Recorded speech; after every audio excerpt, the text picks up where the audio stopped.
Tasty, delicious, perfect badusha ఇంట్లోనే ఎలా చేసుకోవాలో చూసేద్దాం. చాలా టేస్టీగా ఉంటుంది. స్వీట్ హౌస్‌లో దొరికే కన్నా టేస్టీగా ఉంటుంది. ఇంకా లేట్ చేయకుండా ప్రొసీజర్ చూసేద్దాం. కావలసిన పదార్థాలు: ఒక కప్పు మైదా పిండి, బేకింగ్ సోడా, ఉప్పు, ఒక చిన్న కప్పు నూనె, 3 చెంచాల పెరుగు, హాఫ్ లెమన్. ఇంకా జల్లెడ పట్టుకోవాలి. ఫస్ట్ అయితే మైదా పిండి మొత్తాన్ని వేసుకోవాలి. దాని తర్వాత ఉప్పు half table spoon, baking soda half table spoon and వంట సోడా హాఫ్ టేబుల్ స్పూన్ వేసుకోవాలి. ఇంకా కొన్ని కూడా ఉండలు లేకుండా నీట్‌గా జల్లెడ పట్టుకోవాలనమాట. ఇలా జల్లెడ పట్టుకోవడంలోనే ఇందాక వేసినవన్నీ కూడా కలిసిపోతాయి. ఏమైనా ఉండలు ఉన్నా గానీ వెళ్ళిపోతాయి. ఉండలుంటే ఉండలుండలుగా వచ్చేస్తుంది కదా! ఇంకా అది మళ్ళీ స్పూన్‌తో కలుపుకోవాలి. కలుపుకున్నాక అందులో 3 చెంచాల పెరుగు వేసుకోవాలి. ఇంట్లో చేసిందైనా, బయట నుండి తెచ్చుకుందైనా సరే 3 చెంచాల వరకు వేసుకోవాలి. ఇంకా ఒక కప్పు నూనె వేసుకోవాలి. నెయ్యి తినే వాళ్ళైతే నెయ్యి వేసుకోవాలి. హాఫ్ లెమన్ మొత్తాన్ని పిండుకోవాలి. ఇంకా చేత్తో మెల్లమెల్లగా కలపడం మొదలుపెట్టాలి. ఎక్కువ కలపడం ఏమి ఉండదండి. కొంచెం ఇది పొడి పొడిగా కలుపుకోవాలి. పెరుగు ఇంకా నూనె మొత్తం కలిసేలా కలుపుకోవాలి.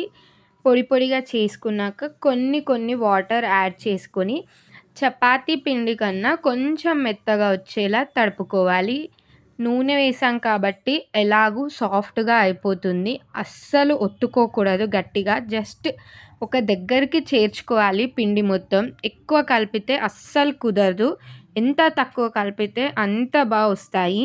మొత్తాన్ని అలా కలిపేసుకొని మూత పెట్టుకొని ఒక 10 నుండి 15 నిమిషాలు ఉంచుకోవాలి. ఇంకా చక్కెర పాకం కోసం అయితే చక్కెర ఒక కప్పు తీసుకోవాలి. ఏ కప్పుతో అయితే చక్కెర తీసుకున్నామో అదే కప్పుతో ఒక కప్పు నీళ్ళని యాడ్ చేసుకోవాలి. స్వీట్ ఎక్కువ కాకుండా, తక్కువ కాకుండా ఎలా తినే వారికైనా సరిపోతుంది. ఇంకా అందులో వేసుకోవడానికి 2 లేదా 3 ఇలాచీలు తీసుకొని దంచుకోవాలి. ఇలా మొత్తం 10 మినిట్స్‌కి మరిగిపోతుంది. మరిగాక అందులో దంచి పెట్టుకున్న ఇలాచీల పౌడర్‌ని వేసుకొని కలుపుకోవాలి.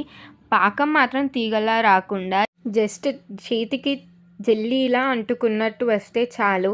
పాకం కుదిరిపోయినట్టే. ఇంకా ఇందాక పక్కన పెట్టుకున్న పిండిని తీసుకొని కొంచెం సాఫ్ట్‌గా కలుపుకోవాలి.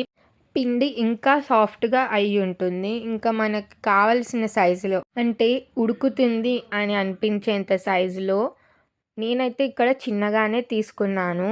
దాన్ని 2 చేతుల మధ్యలో పెట్టుకొని ఇలా రౌండ్‌గా తిప్పుతూ ప్రెస్ చేసుకోవాలి. ఎందుకంటే ఇందాక సరిగ్గా కలపలేం కదా మనం. ఇప్పుడు కలుపుకుంటూ తిప్పినట్టు రౌండ్‌గా తిప్పుకోవాలి 2 చేతుల మధ్య. ఇంకా మధ్యలో హోల్ రావద్దు కానీ ఒత్తుకోవాలి హోల్‌లా. ఇంకా అదే సేమ్ ప్రొసీజర్‌లో ఉన్న పిండి మొత్తాన్ని ఇలా చేసుకోవాలి. ఇంకా దేవుకోవడానికి నూనెను వేడి చేసుకోవాలి. నూనె 2 నిమిషాలు కాగితే సరిపోతుంది. జస్ట్ లైట్‌గా కాగాలి. ఎక్కువ కాగితే ముందుగానే ఇవి నల్లబడిపోతాయి లోపల ఉడకక ముందే. అందుకే లైట్‌గా కాగిన నూనెలో అన్నీ వేసుకోవాలి. వేసుకొని వాటిని అలా వదిలేయాలంటే అస్సలు కలపొద్దు. వాటంతట అవే 1 లేదా 2 నిమిషాలకి ఇలా పైకి తేలుతూ ఉంటాయి. అప్పుడే కొంచెం బబ్లీగా ఉంటాయి. ఇంకా అలా 7 నుండి 8 నిమిషాలు వచ్చే వరకు వాటిని ఉంచితే ఇలా కొంచెం కలర్ వచ్చేస్తుంది. ఇలా కలర్ వచ్చాక మలుపుకోవాలి. మలుపుకున్న 7 నుండి 8 నిమిషాల వరకు ఇంకొక సైడ్ కూడా బాగా కలర్ వచ్చేస్తుంది. అంటే లోపల చాలా సాఫ్ట్‌గా ఉడికిపోయినట్టు. చిన్న మంటలోనే ఉడికించుకోవాలి. మొత్తం 2 వైపులా ఉడకడానికి 15 నిమిషాలు పడుతుంది దాదాపు.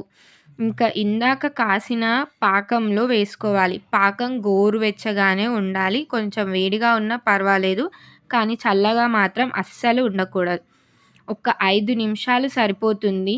ఇలా కొంచెం వాటిని ముంచి అటు ఇటు తిప్పుకుంటే సరిపోతుంది. 5 నిమిషాల తర్వాత తీసేసుకోవడమే.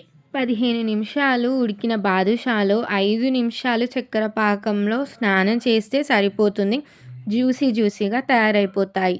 ఇంకా ఇలానే మిగతా పిండితో ఉన్న బాదుషాలన్నీ చేసుకోవాలి. మనకు కావలసిన బాదుషాలు ఇంట్లోనే ఎంతో టేస్టీగా రెడీ అయిపోతాయి.